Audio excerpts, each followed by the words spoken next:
जय गुरुदेव। 11 अप्रैल सन 2003।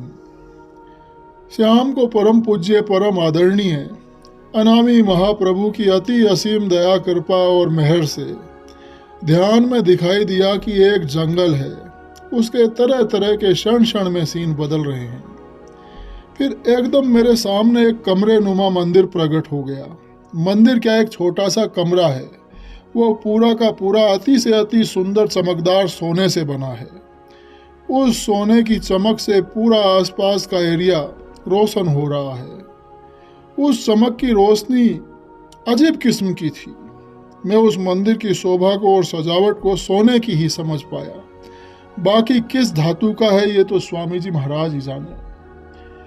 वो मंदिर अंदर और बाहर से इस प्रकार सजा था कि उसकी सजावट का वर्णन करना असंभव है।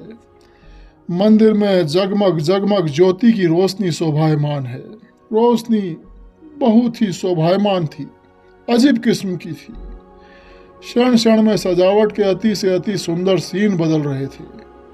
मंदिर के अंदर की रोशनी भी अलग अलग और सोने जैसी लपटें वहां चल रही हैं। लपटों की सुनहरी रोशनी से आसपास का आलम अति से अति शोभायमान था। मंदिर के बाहर के सीन क्षण क्षण में बदल रहे थे, जिनका वर्णन नहीं किया जा सकता है। काफी देर तक ये सीन चलते रहे और फिर आंख उलट गई।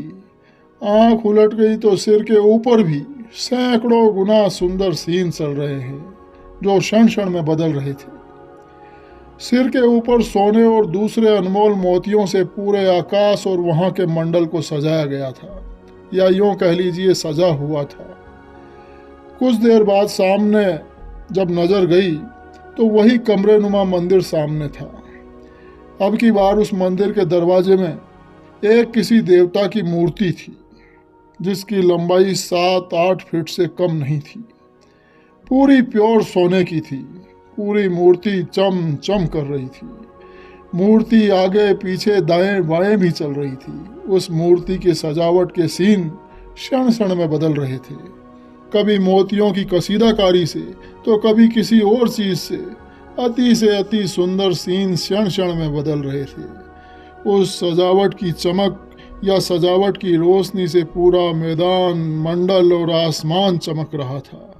वैसे आसमान नाम की कोई चीज नजर नहीं आती है, सीन ही सीन, बस सजावट ही सजावट नजर आती है। वहाँ की लीला का वर्णन नहीं किया जा सकता। ये सब उनकी दया मेहर है। मेरी इसमें कुछ भी मेहनत नहीं है।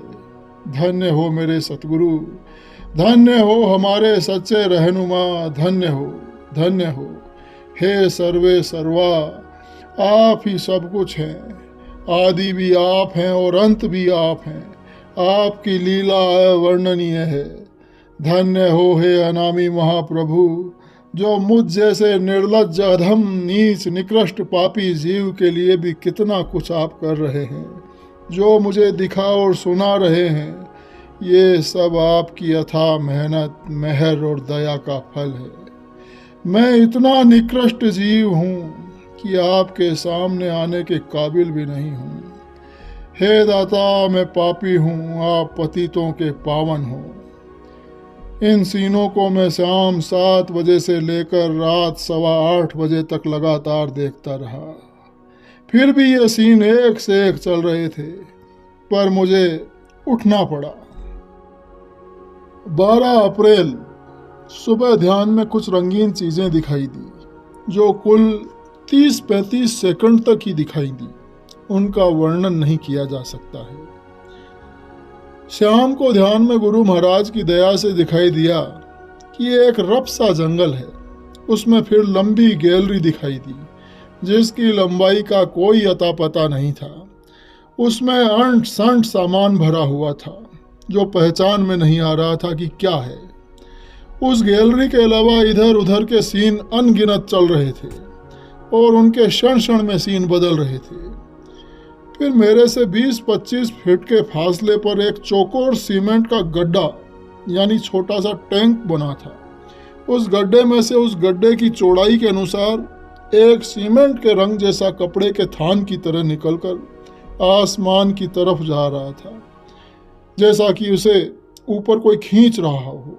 कौन खींच रहा था, कोई दिखाई नहीं दिया। ये बराबर चलता रहा। ऐसा मालूम दे रहा था जैसे इस गड्ढे में कोई थान रोल करके रखा हुआ हो और उसे ऊपर से कोई खींच रहा हो। मैंने इन सीनों को 1.5 घंटे तक देखा, देखता रहा। ऊपर वो कहाँ गया, कोई अंत दिखाई नहीं दिया। आसमान ही आसमान दिखाई दे रहा था। वहाँ के सीनों का वार पार कुछ नहीं होता। अजीब अजीब किस्म के सीन 24 घंटे चलते रहते हैं, एक क्षण भी बंद नहीं होते हैं। मुझे जो गुरु महाराज दिखाते हैं, मैं उसके एक कण मात्र का इशारा कर पाता हूँ। रात में गुरु महाराज की असीम दया कृपा से ध्यान में दिखाई दिया कि एक लंबा चौड़ा विशाल मैदान है। उसमें बहुत लंबा चौड़ा पक्का प्लेटफार्म है, यानी उस मैदान में काफ़ी लंबाई चौड़ाई में पक्का फर्श है। उस पर अनगिनत जनता बड़ी मौज में घूम रही है और इसके अलावा और भी सीन क्षण क्षण में बदल रहे थे जिनका वर्णन नहीं किया जा सकता। गोल झूले घूम रहे हैं, उनमें रंग बिरंगे मोती लगे हैं। वो पूरा मैदान मोतियों से सजा हुआ है या फिर छोटे छोटे फूलों से सजा हुआ है। इस प्रकार वो पूरा मैदान सुंदरता से जगमगा रहा है जिसका वर्णन नहीं किया जा सकता है।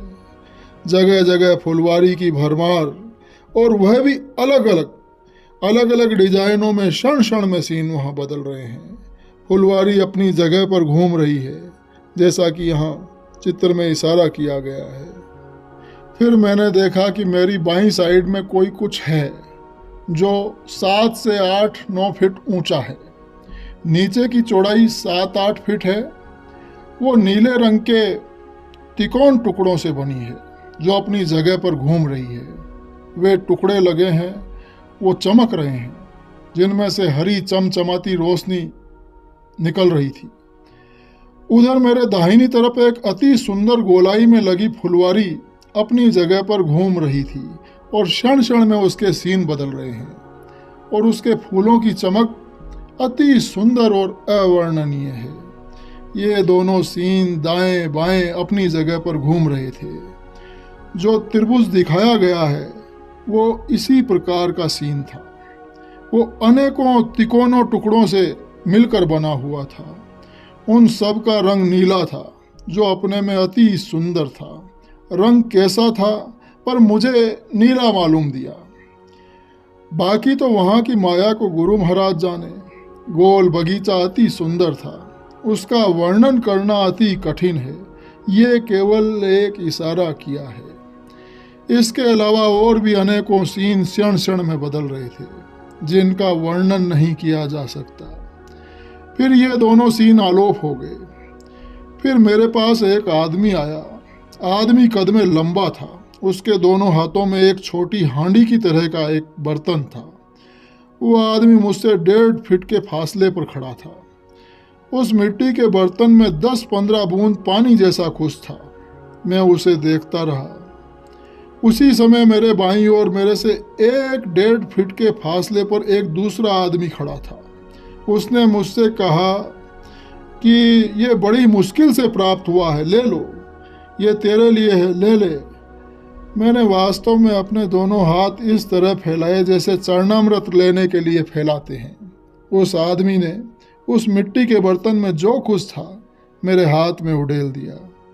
मैंने उसे चरणामृत की तरह पी लिया और दोनों हाथों को सिर पर फिराया जैसे आमतौर पर चरणामृत लेकर फिराते हैं। फिर वो दोनों आदमी आलोप हो गए और दूसरे सीन चलते रहे।